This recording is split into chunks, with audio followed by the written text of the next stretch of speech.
Assalamualaikum warahmatullahi wabarakatuh. Perkenalkan, nama saya Citra Dewi Jonatunisha dari Pendidikan Tata Busana A 2019 dengan NIM 51931430006. Hari ini saya akan menjelaskan mengenai tools-tools yang ada pada CorelDRAW. Langsung saja, pada sisi kiri yang pertama yaitu ada Pick Tools. Pick Tools ini ada yang pertama untuk menyeleksi, memutar, mengatur ukuran, dan memiringkan objek. Contohnya seperti ini. Kita ambil misalnya ini objeknya.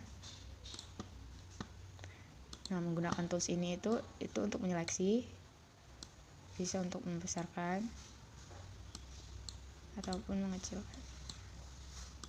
Bisa juga untuk mengatur angle, bisa untuk diputar-putar. Selanjutnya di sini ada freehand pick. Freehand pick juga untuk menyeleksi, cuman dia bedanya ini modelnya freehand gitu, jadi dia nggak berbentuk. Ada juga free transform. Nah, free transform ini berfungsi untuk memutar objek. Coba yang ini ya, triangle biar lebih kelihatan. Misalnya kalau pakai ini,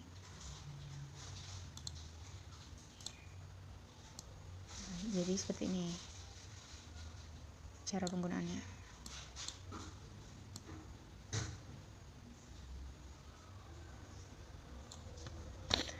Lalu tools berikutnya ada shape edit tools.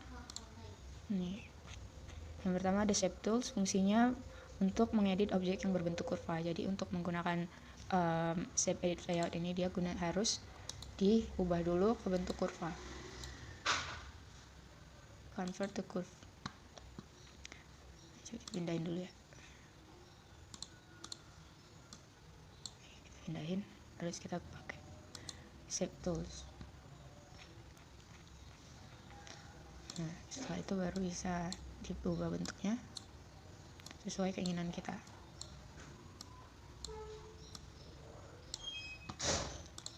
Ada juga smooth tool. Smooth ini ya fungsinya untuk melembutkan ya ujung objek yang tajam seperti ini. Ini saya contohkan.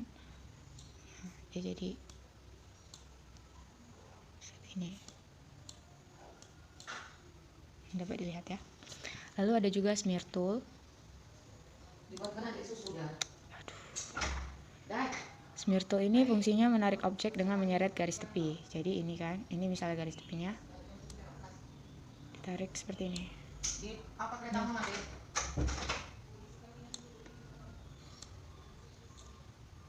Ini ya smear tools. Lalu ada juga twirl. Twirl ini fungsinya mengubah bentuk menjadi putaran seperti pusaran angin. Saya contohkan. Nah, seperti ini. Tuh dia. Jadi dia memutar gitu. Oke. Ada juga attract tool yang fungsinya mengubah outline menjadi menuju arah kursor layaknya magnet. Oke, kita contohin. Attract tool. Ini kursor. Dia akan mengikuti. Ada juga repel tool. Repel tool ini kebalikan dari attract tool. Jadi kalau misalnya attract tool itu mengikuti arah kursor, kalau misalnya repel tool dia menjauhi arah kursor. Nah, ini menjauhi arah kursor. Selanjutnya ada smudge brush tool yang fungsinya merubah objek vektor. Ini smudge. Contohin.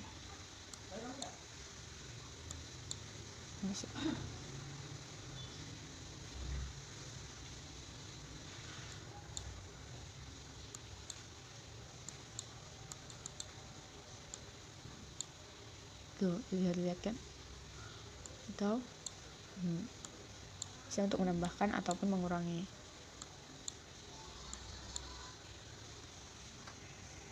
Selanjutnya ada roving brush tool.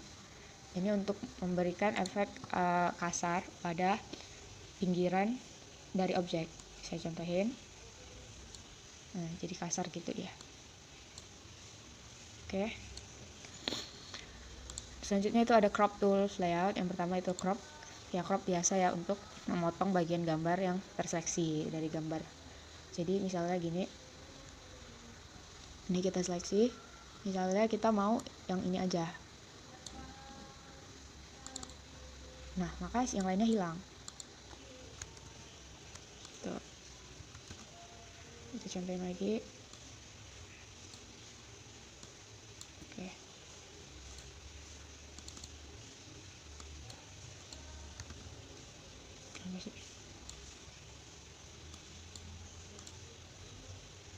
Tadi itu ya. Terus ada knife tool, ini ya fungsinya untuk membelah pisau. Misalnya ini kita belah. Nah, jadi ini udah menjadi dua objek yang terpisah.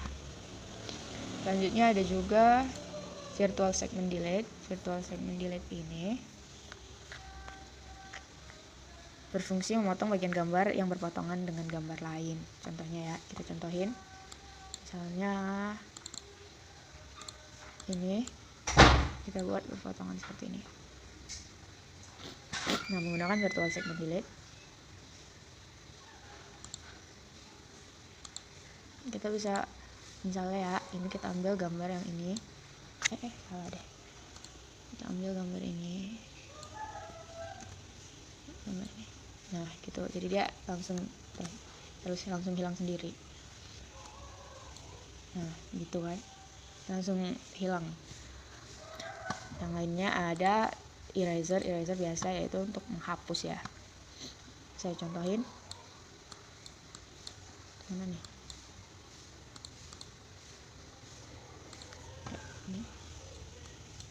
Ini sih kayak gitu. Oke, ini baru.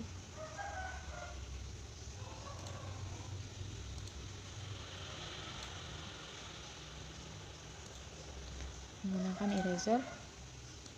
Nah, jadi terhapus. Gitu ya. Selanjutnya ada tools zoom. Nah, ya zoom tools. Ini ya biasa, yaitu untuk mendekatkan ataupun menjauhkan.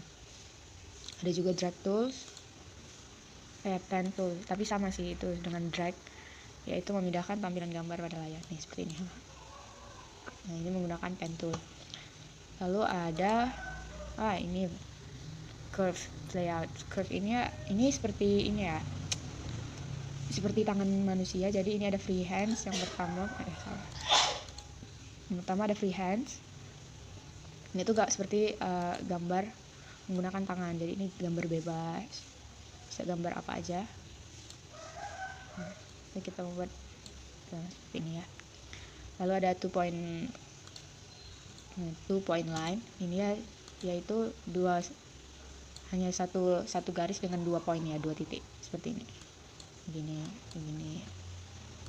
Ada juga Bezier ini berfungsi menggambar kurva satu segmen pada satu waktu.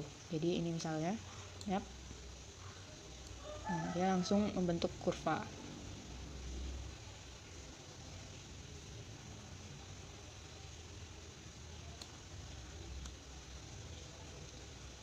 Oke. Gitu. Selanjutnya ada pen. Pen ini berfungsi menggambar kurva dalam segmen dan setiap gambar segmen preview gambar. Nah, kita buat pennya. Itu draw curve in segment and preview is segment as you draw. Kita contohin aja langsung. Yap, ini kita menggambar kurva. Langsung dia. Nah. Lalu ada juga B-spline. Nah, B-spline ini berfungsi menggambar garis lengkung dan menetapkan titik kontrol yang bentuk kurva. Langsung aja kita contohin ini misalnya titiknya. Nah, ini dia langsung bentuk ya. Gitu. Ada juga polyline. Polyline tool ini berfungsi mana dia? Ini.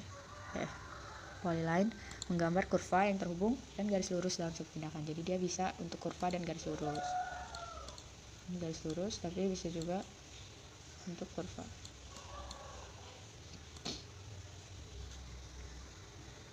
Ya nggak jauh beda sih sama freehand tadi ya. Cuman bedanya kalau misalnya polyline ini dia tuh harus membentuk harus kembali ke titik awal. Sedangkan kalau freehand ini kita bisa berhenti di titik manapun gitu. Selanjutnya ada 3 point curve. Nah, 3 point curve ini berfungsi menggambar kurva dengan menariknya dari titik awal ke titik akhir, kemudian menuju posisi titik pusat. Ya, langsung aja. Misal ini untuk menggambar kurva dengan kita tahu jarak antara dua titiknya gitu ya. Lalu langsung ke tengahnya. Ini. Ya. Gitu guys. Selanjutnya ada apa lagi nih? Ada smart drawing. Ini sih seperti freehand, cuman dia bedanya dia tuh bakalan membentuk membentuk menjadi lebih rapi gitu. Misalnya ini kan kita gambar melewat gini, menggunakan smart hands dia bakalan gitu, dia bakalan terbentuk gitu loh guys. So, misalnya ya garis ini kan kayak goyang-goyang gitu, kalau menggunakan smart dia langsung jadi lurus. Next ada apa nih? Sini artistic media tools. Nah, artistic media tools ini fungsinya untuk menambahkan brush ataupun menyemprot serta menambahkan efek kaligrafi menggunakan freehand stroke. Langsung aja kita contohin. Kita misalnya brush ya.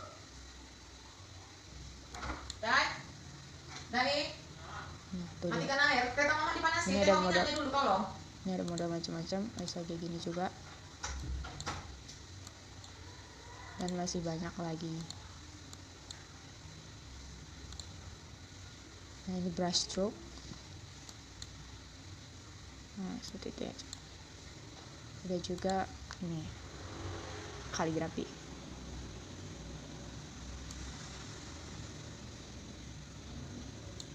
Oke ya.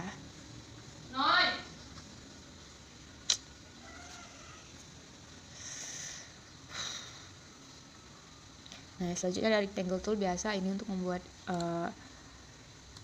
membuat kotak gitu ya, persegi 4. Di sini ada 2 ini membuat kotak dengan biasa, sama yang satu lagi ada untuk membuat kotak tapi dengan angle tertentu. Bisa juga gini. Bisa juga gini. Selanjutnya ada ellipse.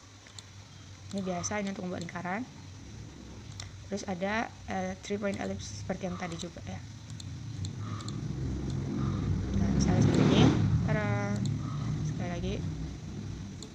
Taran. Itu guys. Selanjutnya next ada object layout. Object layout ini macam-macam. Ini bisa untuk membentuk bentuk-bentuk. Di sini ada polygon, ada stars, ya gitulah, untuk bentuk-bentuk yang lainnya juga ada. Next di sini bisa untuk menambahkan teks ya. Ini saya contohin, misalnya kita buat teks Citra Dewi. Aduh, coba kita gedein biar kelihatan Citra Dewi Indonesia. Oke. Nah, ya itu untuk teks. Terus di sini juga ada untuk tabel. Ada uangnya di dompet mama, Ma. Ini tabelnya bisa diisi.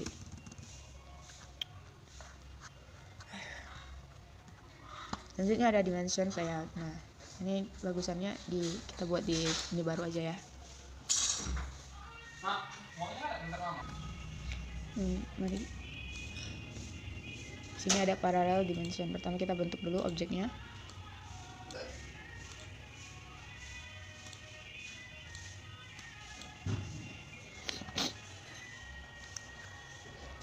Nah, parallel dimension ini berfungsi membuat garis dengan ukuran dimensi miring.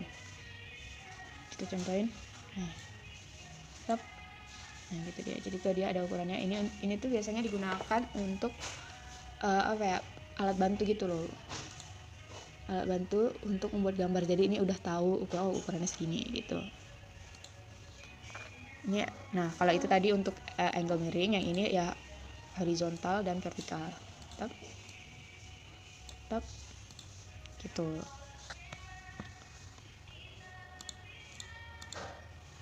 Nah, angular dimension ini sama, tapi dia bedanya sudut gitu ya. Misalnya gini. Nah, dia bentuk sudut.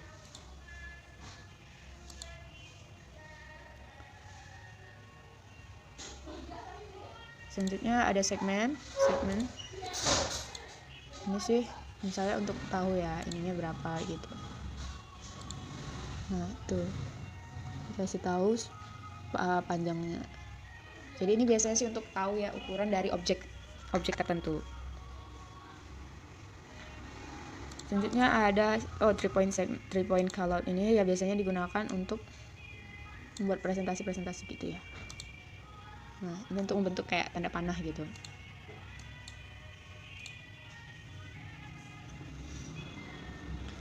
Selanjutnya ada konektor tools layout. Ini biasanya digunakan untuk misalnya objek yang telah jadi terus misalnya garisnya kurang pas gitu ya, jadi ditambahin dengan connector tool ini.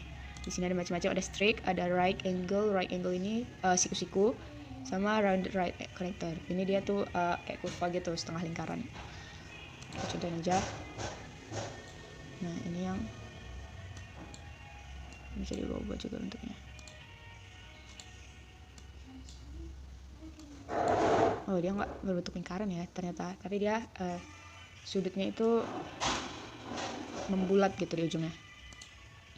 Next ada interactive tool. Di sini ada pertama drop shadow, misalnya ya, langsung aja. Kita coba ini baru aja lah.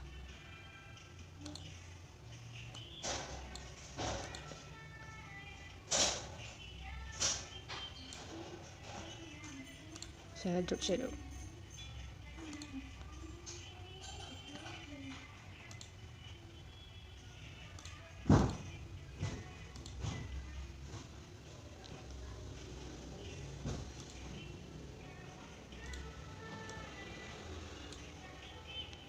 Ini nambahin bayangan.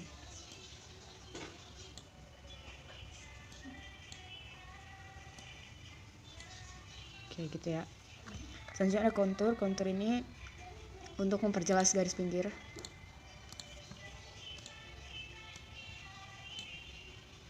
Ups. Gitu. Terus ada blend. Blend ini untuk mencampur dua objek. Jadi misalnya kita tambahin objek lainnya di sini. Kita coba blend ya. Kita buat warnanya oranye. Misalnya kita blend. Nah, gitu dia. Jadi dua objek itu jadi menyatu. Kemudian ada distort. Distort ini berfungsi melakukan penyimpangan pada objek. Nggak bisa, mana ya? Nah ini distort. Misalnya ini objek, kita buat objek baru ya. Nah, lingkaran aja, lingkaran.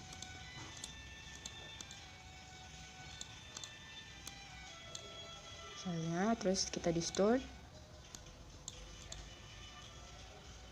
Nah seperti itu, dia jadi kayak menghancurkan bentuk asli dari objek tersebut mengikuti arah kursor gitu ya. Selanjutnya itu ada envelope. Envelope ini untuk melakukan penyimpangan pada objek dengan cara mendrag node. Jadi misalnya ini, terus kita tinggal drag node-nya aja. Tuh. Tidak mengubah objeknya, tapi dengan mengubah arah dari node-nya itu sendiri. Selanjutnya ada extrude. Extrude ini untuk membuat suatu ilusi kedalaman pada objek. Kita contohin aja langsung extrude. Nah, untuk membuatnya tampak tuh seperti 3 dimensi gitu. Oke ya. Selanjutnya ada transparency. Biasa ini untuk mengatur transparansi dari suatu objek. Misalnya kita contohin ada dua objek gini, saling bertimpah tindih. Misalnya yang ini warna kuning biar kelihatan. Kalau di transparency tuh ya, biar bisa yang bawahnya itu kelihatan gitu ya. Apalagi ya, oh ini ada eyedrop. Eyedrop itu biasa ya untuk memilih warna dan memindahkannya nih. Misalnya kita ambil warna hijau. Oh, kita misalnya buat ini baru. Nah dengan eyedrop misalnya kita mau ambil warna ini, lalu bisa kita pindahin ke sini gitu. Lalu ada di sini interactive fill, ini untuk memberi warna ya pada gambar. Langsung saja misalnya kita ambil warna ini. Tuh dia jadi memberi warna tapi bergradasi ya. Nih gitu dia, memberi gradasi. Gitu. Ya, sepertinya sampai situ saja dulu penjelasan mengenai tools CorelDRAW X7 saya hari ini. Saya akhiri. Wassalamualaikum warahmatullahi wabarakatuh.